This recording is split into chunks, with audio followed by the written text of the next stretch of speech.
Hello friends, नमस्ते। आप सभी का स्वागत है आपके अपने चैनल कथा साहित्य दर्पण में, जहां पर महत्वपूर्ण कहानियां, रेखा चित्र, आत्मकथा आदि का आपको अध्ययन मिल जाएगा। और इस समय हम लोग सुन रहे हैं महादेवी वर्मा की स्मृति की रेखाएं नामक रेखा चित्र संग्रह के रेखा चित्र। तो आज हम सुनेंगे उसका तीसरा रेखा चित्र, मुन्नू की माई। इससे पहले भक्तिन और जंग बहादुर नामक रेखा चित्र हमारे चैनल पर उपलब्ध कराए जा चुके हैं। आज हम लोग पढ़ेंगे मुन्नी की माई, जो कि बहुत ही महत्वपूर्ण और हृदय को आह्लादित कर देने वाला रेखा चित्र है। महादेवी वर्मा जी, जो कि छायावाद की मीरा और आधुनिक युग की मीरा, छायावाद की शक्ति जैसे नामों से विभूषित हैं। ऐसी महान प्रतिभा की धनी मुख्य रूप से कवयित्री महादेवी वर्मा, जिन्होंने गद्य के रेखा चित्रों में अपनी अद्भुत लेखनी चलाई। उनकी कलम से निकला हुआ एक एक शब्द स्वयं में सजीव हो उठता है।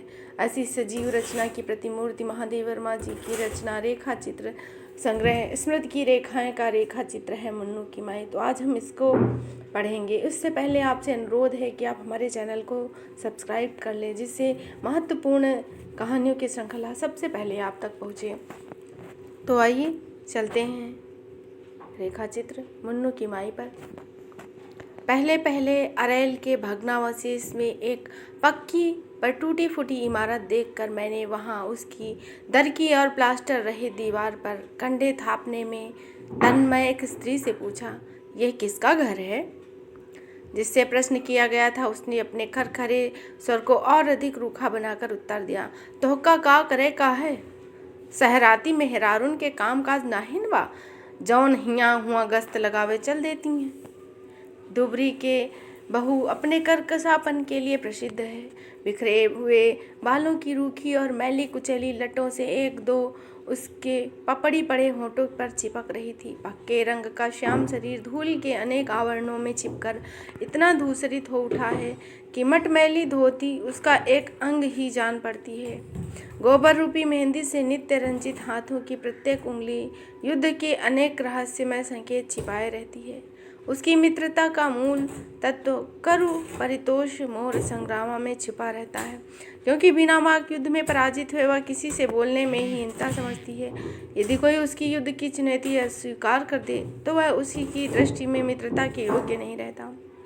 तब मैं इसके स्वभाव के संबंध में यह इतना महत्वपूर्ण इतिवृत्त नहीं जानती थी। इसके अतिरिक्त मैं ऐसी अभ्यर्थना के लिए भी अनभ्यस्त नहीं, क्योंकि दरिद्र और असंख्य अभावों से भरे ग्रामों में ऐसे चिड़चिड़े स्वभाव की स्थिति स्वाभाविक ही रहती है। फिर भी अरैल तो जरायम पेशाओं का घर माना जाता है। वहाँ शिष्टता, सरलता और सौजन्यता की आशा लेकर जाने वाले कम ही हैं। मैं जानती थी उस पर कड़े उत्तर का ही प्रभाव वही होगा जो लोहे के बाण का पत्थर के लक्ष्य पर संभव है। इसी से संधि के प्रस्ताव जैसा उत्तर सोचने में कुछ क्षण लगे, पर भक्तिन तो ऐसा उत्तर पाकर चुप हो जाने को युद्ध में पीठ दिखाने के समान निंदा समझती है।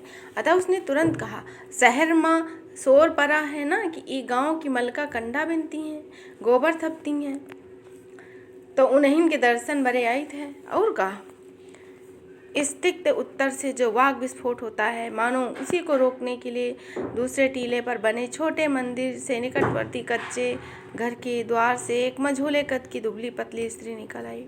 किसी दिन लाल चुनरी का नाम पाने वाली, पर अब खपरेल के रंग से स्पर्धा करती हुई धोती का घूंघट बाहों तक खींचकर उसने सलज्ज भाव से मंद मधुर और अभ्यर्थना के भरे स्वर में कहा, का पूछत रही माई जी, का शहर से अरेल देखे आई हैं? अभ्यर्थना के दो भिन्न भिन्न छोरों के बीच मेरी स्थिति विचित्र सी हो गई। जैसे एक ओर खींचा छोड़ा पेंडुलम उतने ही वेग से दूसरी ओर जा टकराता है, वैसे ही दुबरी की बहू की अभ्यर्थना ने मुझे मुन्नू की माई के लिए लिपे पुते चबूतरे पर स्थान बना दिया। मुन्नी की माई को सुंदर कहना असत्य है और कुरूप कहना कठिन। वास्तव में उसका सौंदर्य रेखाओं में न रहकर भावों में स्थिति रखता है। इसी दृष्टि से उसे नहीं खोज पाती, पर हृदय उसे अनायास ही अनुभव कर लेता है। साधारण रंग, सांवले और विवर्ण गालों के कारण कुछ लंबे जान पड़ने वाले मुख में कोई विशेषता नहीं, नाक का नुकीलापन यदि बुद्धि की तीक्ष्णता का पता ना देता तो उसका छोटापन मूर्खता का परिचय बन जाता। आंखें न बड़ी न छोटी, पर एक विचित्र आभा से उद्दीप्त, पतले होंठ छोटे सफेद दांत की झांकी में अकारण प्रसन्नता व्यक्त करते हैं, पर उनके बंद होते ही उन पर एक नामहीन विषाद छाया आ जाती है। हाथ पैर छोटे छोटे पर मुख के विपरीत कठोर हैं। शरीर में लचीलेपन के साथ ही बाण के समान एक सीधापन है। वह सिर झुकाकर कुछ छिपा लेती है। बेवाइयों से भरे पैरों में कांसे के कड़े घिसते घिसते और तंग हो गए हैं, अतः बचपन से अब तक बदले न जाने की घोषणा करते हैं।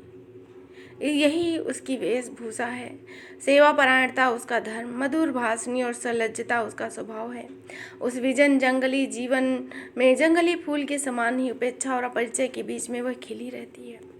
मुन्नी की माई के कारण ही मैं अरैल में रहने वाली दूरदेशनी वृद्धा और उसके बूढ़े भाई से परिचित हो सकी, जो आज मेरे परिवार के व्यक्त हो रहे हैं। उसी ने पटेल बाबा के टूटे फूटे चौपाल को लीप पोत कर इतना सुंदर बना दिया है कि वे आज द्वार बिना कपाट का कच्चा घर मेरे लिए 100 बंगलों से अधिक मूल्यवान है। बालक मुन्नू को देखकर जान पड़ता है कि उसकी माँ ने अपने किसी मिटते हुए स्वप्न का एक खंड आंचल में छिपाकर बचा रखा है। गोल मटोल मुंह, गोलाकार आंखें, गोलाकृति नाक, सब मिलकर उसे एक विचित्र आकर्षण देते हैं। उसका 5 वर्ष का जीवन काल उसकी कुशलता से मेल नहीं खाता और विकास के लिए अपराध के अतिरिक्त और क्षेत्र मिलना कठिन है। यह सोच हृदय व्यथा से भर आता है। दरिद्रता ने साधारण कपड़ों को भी दुर्लभ पदार्थ की सूची में रख दिया है।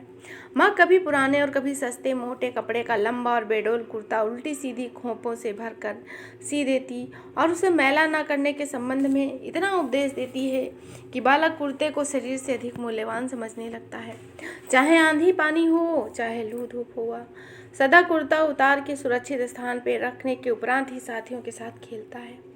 जब खेल कूद समाप्त होने पर बगल में कुर्ता दबाए वह नंग धड़ंग घर लौटता है तो उसे देखकर भ्रम होता है कि वह यमुना की काली मिट्टी से बना ऐसा पुतला है जो मंत्र के बल से चल रहा है। इन दोनों प्राणियों के अतिरिक्त उसके घर में 2 जीव और हैं, मुन्नू का पिता और बूढ़े आजा। मुन्नू का बाप मंझोले कद का, रंग गेहुआ और छरहरे शरीर का आदमी है। छोटे छोटे बाल उसके सर पर ही खड़े रहते हैं। आंखों के चारों ओर स्याही घेरे, गाल पर झाएं, जिन्होंने मुँह हादसे से कोढ़ में खाज की चरितार्थ करने वाली कहावत कर दी। मुँह की गठन क्या विशेष बेडौल है, यह बताना कठिन है, पर देखने में सब कुछ बेडौल लगता है। सवेरे उठकर वह टीले के एक ओर लगे पीपल के नीचे बैठ जाता है और तम्बाकू पीने तथा तीतर चुगाने के साथ काम करता रहता है। फिर 10 बजे अपनी अंधेरी कोठरी के जालों से झके हुए आले में सरसों के तेल की कुप्पी उठा लाता है और अपने शरीर की मालिश करता है। इसके उपरांत यमुना में स्नान का प्रोग्राम भी कुछ लंबा नहीं। लौटने पर जो चना चबेना मिल सका उसे डांट फटकार का मूल्य देकर स्वीकार कर लेता है। फिर कभी पत्नी की खुशामद किया, कभी पिता की चिरौरी करके कुछ पैसे पा सकता है तो उन्हें अंटी में छिपा कर, अन्यथा बिना पैसे ही जुआरी मित्रों की खोज में निकल जाता है। उसका अधिक रात लौटना व्यवसाय में लाभ की सूचना है और सांझ होते ही घर पहुंचना हानि की घोषणा। इसी तरह का यह जीवन चलता रहता है। टूटी खटिया, ससुर की खरखराहट, बचपन से ही कर्तव्यपरायण मुन्नू की माँ। पिता के दुलार ने उसको पाला, बचपन में ही माँ ने उससे मुक्ति दे दी थी। दुर्बुद्धि का भी बड़ा साया है। पिता के दुलार ने उसे बड़ा करने के साथ उसकी दुर्बुद्धि को भी बड़ा कर दिया। बूढ़ा ब्राह्मण कुलभूषण है और ब्राह्मण को केवल धन भिक्षा में विश्वास रखने वाले कलिकाल का नास्तिक मानता है। वह सवेरे ही लोटा और एक फटा अंगोछा लेकर संगम घाट की ओर जा बैठता है और आने जाने वाले पुण्यहेरियों से अपनी कथा कुछ हकलाते, कुछ कांपते कंठ से और कुछ झुर्रियों में जड़े हाथों की भाव भंगिमा से कहता। सुनने वाले को अपनी ही दयनीय कथा से फुर्सत नहीं तो वह दूसरे की क्या सुने। जैसे तिथि पर्वों में कथावाचक के कथा कह चुकने पर श्रोता हाथ में रखे हुए अक्षत फूल फेंक देता है, वैसे ही वे धर्म खरीदने के लिए लाए हुए सस्ते अन्न में से कभी एक मुट्ठी चावल, कभी चने, कभी जौ बूढ़े के सामने बिछे अंगोछे पर बिखेर कर राह नाप लेते हैं। कोई साहसी पाई भी डाल जाता है, कोई जल्दबाज धोखे में पैसा फेंक कर चला जाता है। इन सब की भागदौड़ देखकर लगता है कि इन्हें ठीक संगम में अतल गहराई की सीमा रेखा पर अनेक डुबकियां लगाने का भी पाप के डूब जाने का विश्वास नहीं। उल्टे वे विभ्रांत से जान पड़ते हैं। वहाँ उन्हीं के पीछे पीछे दौड़ता आ रहा और रुकते ही फिर उनकी शिखा पर आसीन होकर बिना न रह सकेगा। बीच बीच में दान लीला भी मानो उसी अजर अमर और निरंतर संगी को दूसरी ओर बहका देने का प्रयास है। इस महान अभिनय का उपेक्षित पर प्रधान दर्शक बूढ़ा 1 बजे कमाई गठिया कर अपने बिल जैसे घर में लौट आता है। भिक्षा में मिले अन्न सम्मिश्रण को वह बहू के सामने ही दे देता है और बहू कभी उसको वैसे ही उबाल देती है, कभी चावल दाल चने जौ आदि को अलग अलग कर दाल भात जैसे दुर्लभ व्यंजन को प्रबंध कर देती है। प्रायः यह अन्न इतने प्राणियों के लिए पर्याप्त नहीं होता। इसी से मुन्नू की माई दूसरे के खेत खलिहान घर आदि में कुछ ना कुछ करने चली जाती है। काम की मजदूरी पैसों के रूप में ना मिलकर अनाज के रूप में ही प्राप्त होती है। उसे लेकर संध्या समय वह भारी और दुखते हुए हाथों के साथ घर लौटती है।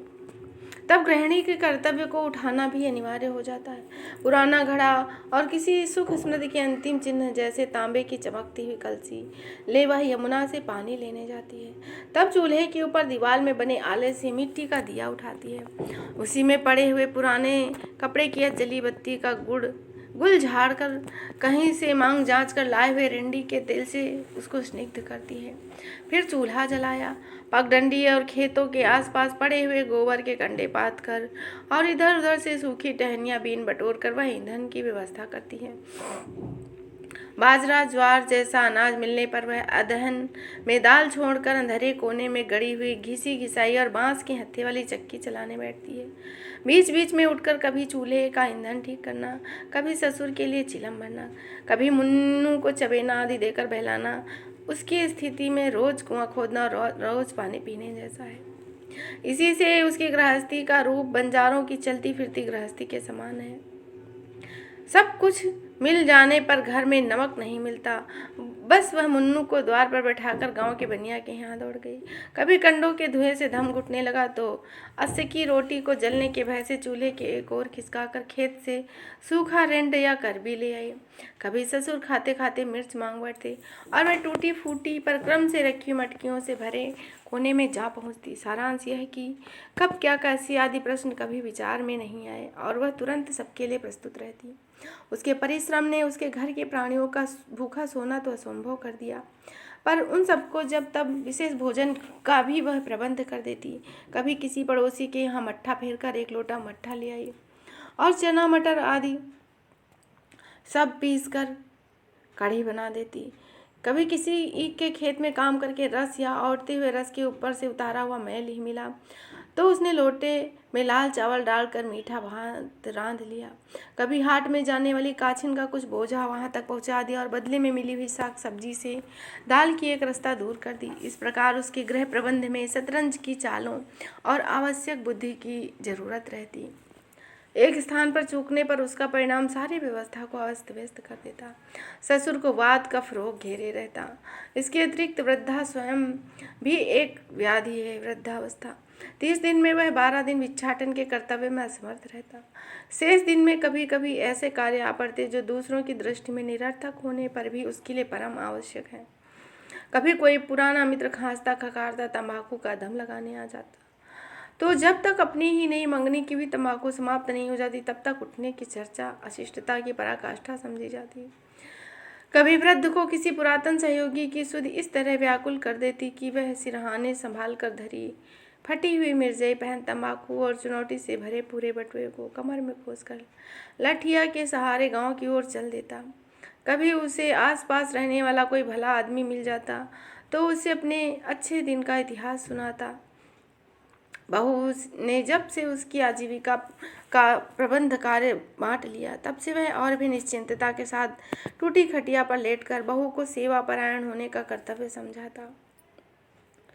अपनी करनी अपनी भरनी पर अटल विश्वास होने के कारण वह लड़के को कुछ न कहे बहू को सती और सुहागिनी सुगृहिणी बन स्वर्ग लोक में राजरानी होने का उपदेश देता। बूढ़े के विचार में जीना 2 दिन का है पर मरने की कोई सीमा नहीं। यदि 2 दिन मिट्टी के बिल में रहकर घिसी चक्की में चना जौ पीस कर और रेंड के धुएं से धुआई रोटी ससुर और उसके निठल्ले लड़के को खिलाकर मरने के उपरांत वह स्वर्ग की रानी होने का अधिकार प्राप्त कर लेती है, तो भी वह लाभ में ही है। 2 दिन के जीवन का कष्ट और उसके बाद अनंत काल तक स्वर्ग का सुख। भला कौन भकुआ ऐसा होगा जो इस सौदे को समझे ना। बूढ़े को अपनी बुद्धि पर भी कम गर्व नहीं। नालायक लड़के से लायक बहू का गठबंधन कर उसने प्रमाणित कर दिया कि वह बूढ़े विधाता के जोड़ का ही खिलाड़ी है।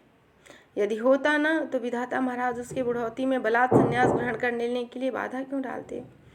जिस लड़के का पुरुषार्थ ऐसी पराक्रमी और सुशील वधु खरीद लाया, उसे नालायक मानना घोर अन्याय है। स्त्री की प्राप्ति और संतान की सृष्टि ही पुरुष की लियाकत का लक्ष्य है। इस लक्ष्य तक पहुंच जाने वाला पुरुष अधिक योग्यता का बोझ व्यर्थ ही क्यों ढोता फिरे। शुद्ध उपयोगितावाद की दृष्टि से जीवन का निष्कर्म काम व्यर्थ नहीं जाता। उसके पिता ने अपनी बुद्धिमत्ता से अपने पुत्र के जीवन की अच्छी व्यवस्था कर दी और ब्रह्मा के अंकों को भी मिटा दिया। इस परम योग्य वधु व्रत का जीवन वृत्तांत भी विचित्र है। उसने रीवा के आसपास के किसी गांव के एक निर्धन कथावाचक के घर जन्म लिया। माँ उसकी बचपन में ही दिवंगत हो गई, पर बाप ने सत्यनारायण की पोथी के साथ साथ उसे भी संभाला। एक बगल में लाल कपड़े में लिपटी पोथी और दूसरे में टूनी रंग की फरिया ओढ़नी में सजी हुई बालिका को दबाए वह दूर दूर गांवों तक कथा बाँचने के लिए चला जाता। बालिका को कोने में प्रतिष्ठित कर वह शुद्ध अशुद्ध संस्कृत शब्द जोर जोर से पढ़कर पांडित्य प्रदर्शन करता। बीच बीच में आंख बुझाकर नवग्रह पर चढ़े पैसे और कोने में आंचल ओढ़कर बैठी हुई ऊँगती लड़की को देखना नहीं भूलता। फटी और मैली पिछौरे में पंजीरी गठिया कर और कुल्हड़ में पंचामृत लेकर वह कभी कभी रात होने पर घर लौटता। प्रसाद यदि अधिक होता तो दोनों वहीं खा पीकर भोजन के झंझट से मुक्ति पाते, अन्यथा बालिका पंजीरी फाकर और पंचामृत पीकर सो रहती और बाप भूखा ही लेट जाता। निर्धन और मातृहीन बालिकाओं को बड़े होते देर नहीं लगती, क्योंकि आवश्यकता और स्वभाव दोनों मिलकर समय की कमी पूरी कर देते हैं। वह उन्हें असमय ही समझदार बना देते हैं। बूटा भी 6 वर्ष की अवस्था से छोटे छोटे काम करने लगी। 7वें वर्ष से बाप की गृहस्थी भी संभाल ली। बड़े लोटे में पानी लाकर वह छोटी छोटी कलसियां भर देती, नीचे पड़ी हुई सूखी टहनियाँ और सूखा गोबर बीन लाती और गीला आटा सान कर जली रोटियां सेक लेती। इन सब कामों में उसे कष्ट नहीं होता, यह कहना मिथ्या होगा, पर बाप को सहायता पहुंचाने का सुख दुख से गुरु ज़्यादा ठहरता। कभी ऊंची नीची टहनियाँ तोड़ने के प्रयास में घुटने छिल जाते, कभी पानी लाते समय ठोकर लगने से नाखून टूट जाते, कभी रोटी सेकने में उंगलियां जल जाती। रोने की प्रबल इच्छा रोककर वह चुप से कड़वा तेल लगा लेती और उंगलियों पर गीला आटा लपेट कर ठंडक पहुँचाती।